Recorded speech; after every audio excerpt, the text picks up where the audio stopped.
Hey everyone, it's Justin. Thank you for watching and or listening to the podcast, and welcome to my house.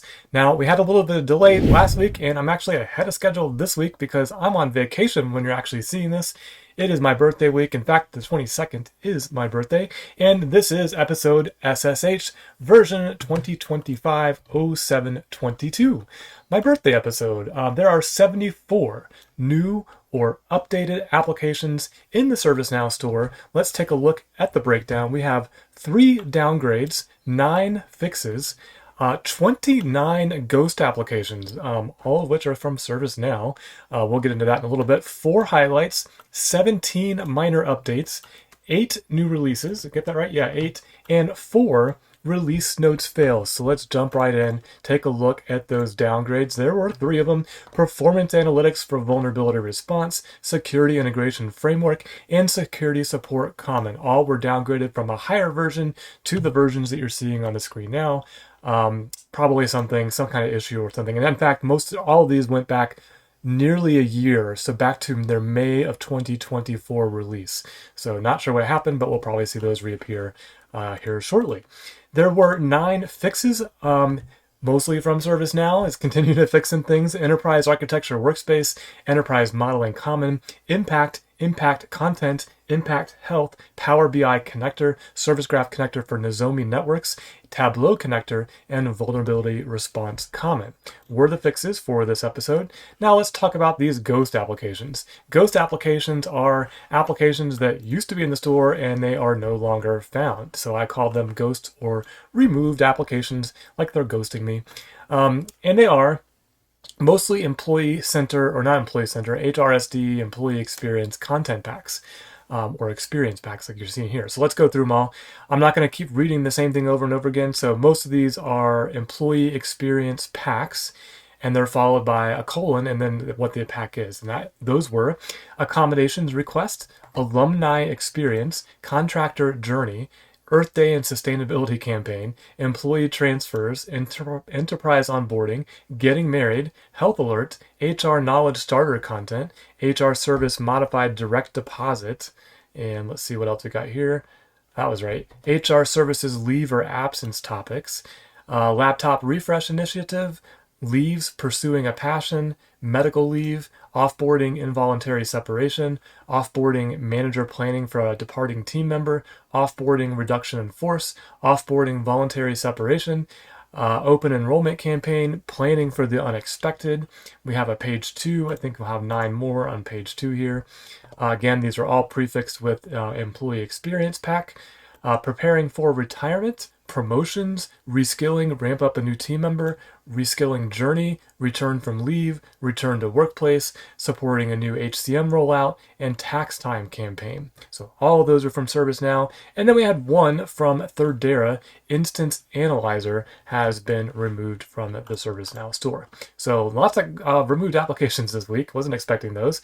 We did have 17 minor updates: Azure Active Directory user mapping, certificate inventory management, CG4 asset tracking, Cyware Threat Intelligence Exchange, CTIX, Microsoft Teams Graph Spoke, mobile SDK libraries Android and iOS, Proven Optics enablement, Qualys CMDB sync, Service Graph Connector for Armis, Service Graph Connector for HCL Big Fix, and SysDig integration for configuration compliance, Tanium vulnerability response integration, Trend Vision 1 connector, UP3 services integration app, vBrick AI search connector, and vulnerability response integration with NVD were the minor updates. And of course, we had some release notes fails, not as much as last time. Agentic AI CMDB CI mapping assist, Black Kite third-party risk management, Gen AI Go Live assessment, and MIF customer instance were the release notes fails for this week, or this episode. We did have 8 new releases, so let's jump right into your favorite part, well, at least my favorite part of the episode, and that's the new releases. First up is Ansible CMDB connector. Synchronize Ansible facts directly into your ServiceNow CMDB. Their key features are automated Ansible fax synchronization between Red Hat Ansible Automation Platform, or AWX, with your ServiceNow CMDB, out-of-the-box integration templates, secure and credential minimized integration, easy to configure. Let's see if there's anything else. Oh, there's more. Standard ITSM subscription compatibility, dedicated guided setup and error recovery, high performance and scalable design, and purpose-built for Ansible users. And that was all the key features, and that's what's new from the team at Advanced Service Provider SAASP. Our second new release is Connect Quick AI, get AI to connect quick. The key features for this new application are generate an inbound or outbound definition with mappings for a given payload, generate a response with mappings for a given response payload. Supported patterns include consumer/provider, supported methods are REST/JSON, and supported directions are inbound and outbound, so it must be bidirectional. And that's what's new from the team at Deloitte Limited as a trustee for the Deloitte Trading Trust. Interesting. The next new release is Discovery Assist. Eliminate guesswork, validate before you discover. Key features for this new app. It is a powerful application designed to proactively validate endpoint readiness before initiating discovery scans. It automates checks for network and reachability, credential validity, and user permissions across your environment. Failed checks are logged with detailed reasons, and results are presented in an intuitive dashboard, enabling teams to take corrective actions in advance. This reduces failed discoveries, saves time, and leads to a more accurate and complete CMDB. And that's what's new from Royal Cyber Inc. The next new release is Kion or Kion. Kion automates CloudOps with a single platform, providing policy-based identity, FinOps, and compliance for multi-cloud infrastructure. Key features for this new app: automatically provisions cloud accounts with guardrails and policies by default, syncs cloud account details into ServiceNow CMDB as configuration items for accurate tracking, enables ITSM workflows with up-to-date cloud resource data for incident change and asset management, eliminates manual updates, improving accuracy and accelerating cloud account lifecycle management, and it bridges CloudOps and ITSM for streamlined governance and operational efficiency. And that's what's new. That's what's new from the team at Nor Labs Inc. The next new release is Prisma SASE app. Connect and configure access to simplify incident ingestion and management with Palo Alto Networks Prisma SASE. My goodness, I'm getting tongue twisted. Connect and configure access, that's exactly what the tagline was. The key features are the tagline, so that's all you're going to get, everybody. And that's what's new from the team at Palo Alto Networks Incorporated. Next up is Proven Optics Budget Now, purpose-built budgeting directly in your ServiceNow workflow. What is with the screenshots of the old UI? Come on, everybody. I just saw those out of the corner of my eye. We're building new apps and putting them in the old UI. Great.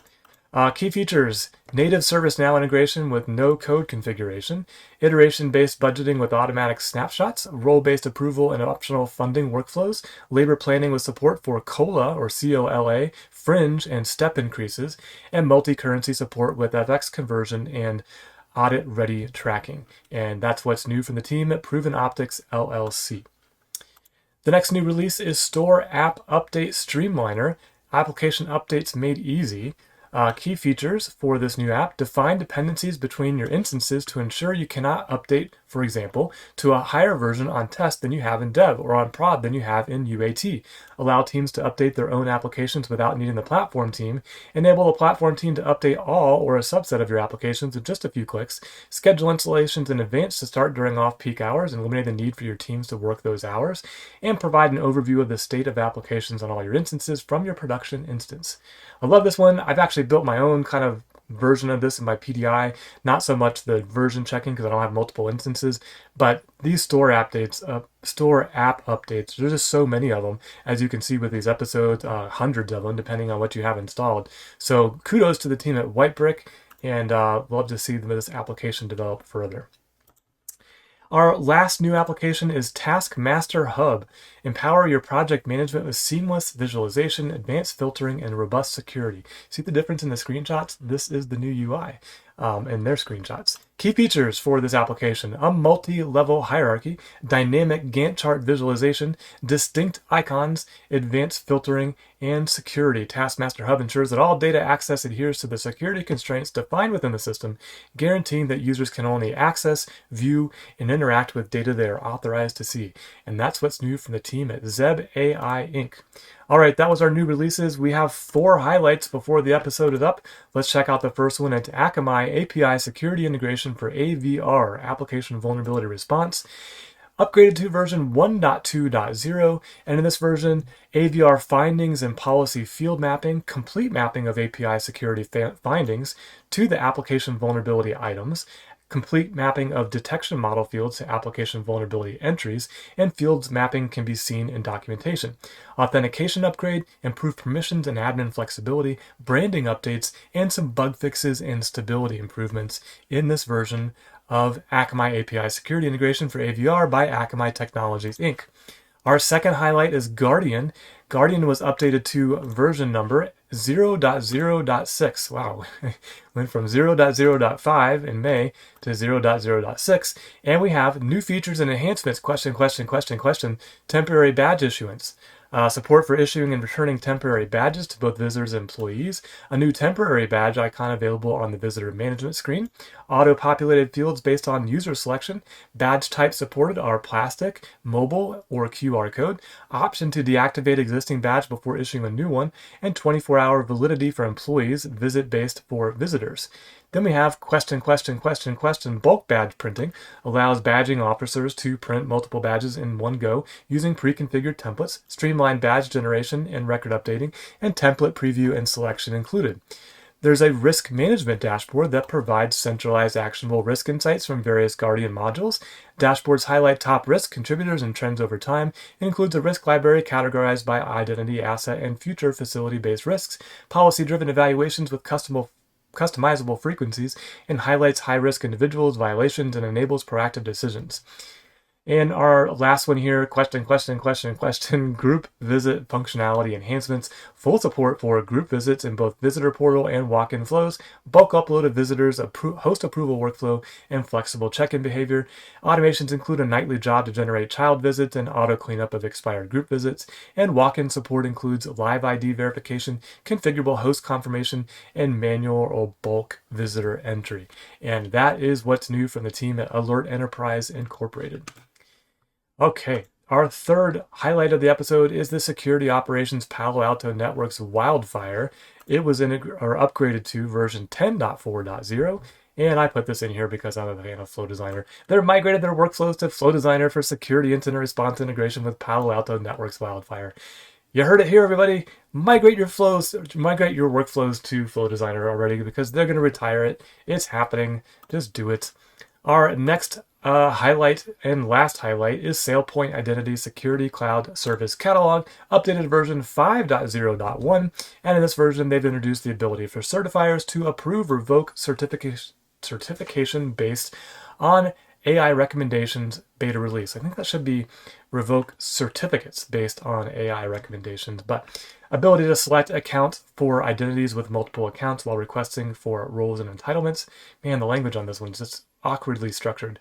Ability to select the related assignment for revoking access of a role. Note, revoking entitlement based on assignment will be included in future release. Whew.